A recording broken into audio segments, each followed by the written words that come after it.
ओम शांति। आपका प्रश्न है 5 मई का वरदान समझना है। वरदान है स्वयं की स्मृति में रहे, हर कर्म को संयम नियम बनाने वाले अथॉरिटी स्वरूप भव। तो हमें स्वयं की स्मृति, बाबा माना परमात्मा हमें समझा रहे हैं महत्व हमारी स्मृति का। तो स्वयं की स्मृति अर्थात आत्मा की स्मृति। तो आत्मा की स्मृति से हम अपनी सारी सिस्टम को रिसेट करते हैं। तो हमारे जो गुण हैं वो एक्टिव हो जाते हैं और अवगुण मर्ज हो जाते हैं।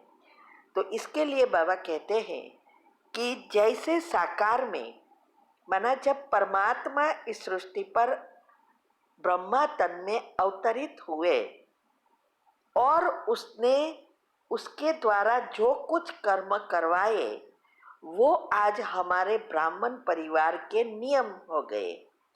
जैसे अमृत वेला करना, ट्रैफिक कंट्रोल करना, ये जो हमारे धारणाएं हैं वो करना, वो आत्माओं ने प्रैक्टिकल किया। तो हम ब्राह्मणों का वो नियम संयम नियम बन गए। अभी हम जब पुरुषार्थ करते हैं तो हमें भी ये नशा आता है कि हम हमारी स्मृति स्वरूप में रहने वाली श्रेष्ठ आत्माएं हैं। हमारे से ही सारे विश्व का नियम बनते हैं और सारी विश्व की सिस्टम परिवर्तन होती है सिर्फ हम बच्चों के संकल्प परिवर्तन करने से। तो इसीलिए बाबा कहते हैं कि जब हम अपनी स्मृति में स्थित रहने का नशा बढ़ाते हैं तो हमारे सारी सिस्टम रिसेट हो जाएगी और ये 7 चक्र के सारे लेयर्स गुणों से भरपूर हो जाएंगे।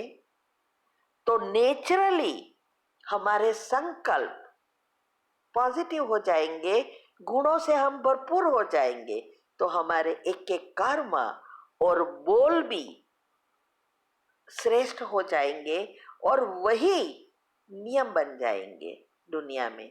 माना सतयुग में जो कुछ चलता है वो परमात्मा के बताए हुए संयम नियम अनुसार नेचुरली चलता है, लेकिन वो नेचुरल बनाने के लिए अभी हम पुरुषार्थ करते हैं।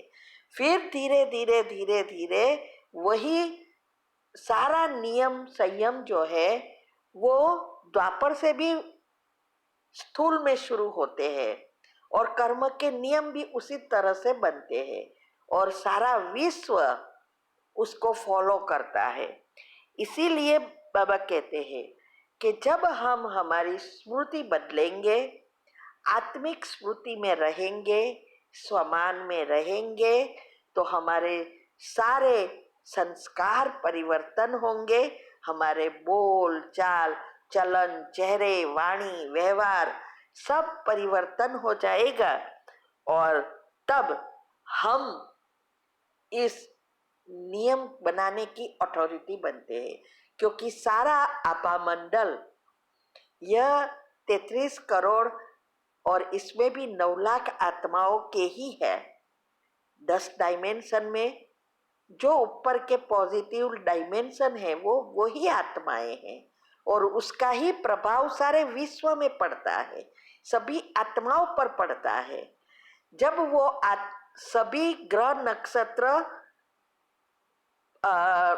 उसकी जगह पर स्थित रहते हैं तब सभी सुख होते हैं, सुखी होते हैं। धीरे धीरे धीरे हमारे ही संकल्प हमारी ही स्मृति से सब कुछ अव्यवस्थित हो जाता है, फिर से हम उसको व्यवस्थित करते हैं। इसीलिए बाबा कहते हैं कि ऐसी बातों को अच्छी रीति समझकर अपने आप को नशा चढ़ाओ, तब आप अथॉरिटी बन जाएंगे और विश्व को चलाने वाली सारा आपा मंडल में रहने वाली वो श्रेष्ठ आत्मा बन जाएंगे। तो इसके लिए हमने बहुत सारी डेप्थ में बहुत कुछ समझाया है। आपा मंडल क्या है, कैसे हमारे शरीर से सारा आपा मंडल जुड़ा है। इससे ही हम पाप और पुण्य भोगते हैं, कैसे ये सारी टेलीपैथी काम करती है, बहुत कुछ राज रखे हैं। अगर आपको समझना है ज़्यादा तो आप YouTube पर ये बातें रखी है। चैनल का नाम है शिव शक्ति मेडिटेशन बीके कुसुम। फिर सब्सक्राइब करेंगे, प्लेलिस्ट में जाएंगे तो सब आपको ग्रुप वाइज मिलेगा। तो जो भी ग्रुप लो वो पूरा पूरा पूरा करना। और तीव्र पुरुषार्थ ग्रुप में भी सारी पुरुषार्थ के लिए बातें भी आती है, रोज की रोज करनी है। साथ साथ हमारी 14 ऑडियो आती है कि ये सब ज्ञान को प्रैक्टिकल जीवन में कैसे लाए और कैसे धारणाएं की। वो भी अगर ये सब अगर फॉलो करेंगे तो आपकी अवस्था भी बन जाएंगी। ओम शांति। आपका प्रश्न है, जो वरदान में बताया कि स्वयं की स्मृति में रहना है, तो स्वयं की स्मृति का मतलब क्या होता है? आत्मा की स्मृति या देवता बनने वाले की स्मृति? उत्तर है, अगले ही हमने वरदान में ये समझाया कि हमें स्वयं की स्मृति में रहना अर्थात आत्मा की स्मृति में रहना। और आत्मा की स्मृति में रहने से ज्ञान हमें समझ में आता है तो देवताई स्मृति नेचुरल हो जाती है, क्योंकि हमें नशा चढ़ जाता है कि हम ही ये ग्रह नक्षत्र है, हम ही देवी देवताएं हैं। तो देवी गुण ही आत्मा के गुण हैं, वही स्थूल में देवी गुण बनते हैं। तो आदि और अनादि दोनों की स्मृति नेचुरल हो जाएगी। ओम शांति। आपका प्रश्न है कि सतयुग आने वाला है तो इतना दुख क्यों हो रहा है? यह सतयुग आने में, जैसे बाबा कहते हैं ना कि मुरली में कि तुम्हारे मुंह में सतयुग सुनते ही पानी आ जाता है, वही समझना था कि सतयुग आने में क्यों दुख हो रहा है। उत्तर है, शायद आप ये पूछना चाहते हो कि सतयुग आने वाला है तो अभी दुख क्यों है, शायद ये पूछना चाहते हो। क्योंकि आपका प्रश्न समझ में नहीं आया था, इसीलिए हमने कहा था कि आपका प्रश्न समझ में नहीं आ रहा है, आप अच्छी रीति लिखो। फिर भी आपने वही प्रश्न पूछा। तो देखो, ये जो दुख अभी हो रहा है, माना जो भी दुख की दुनिया बन गई है वो हमारे कर्म के हिसाब से है, और कर्म बनते हैं हमारे विचारों से। तो अभी हमें ये भस्म करने हैं कर्म, तो हमारे विचारों को परिवर्तन करना है।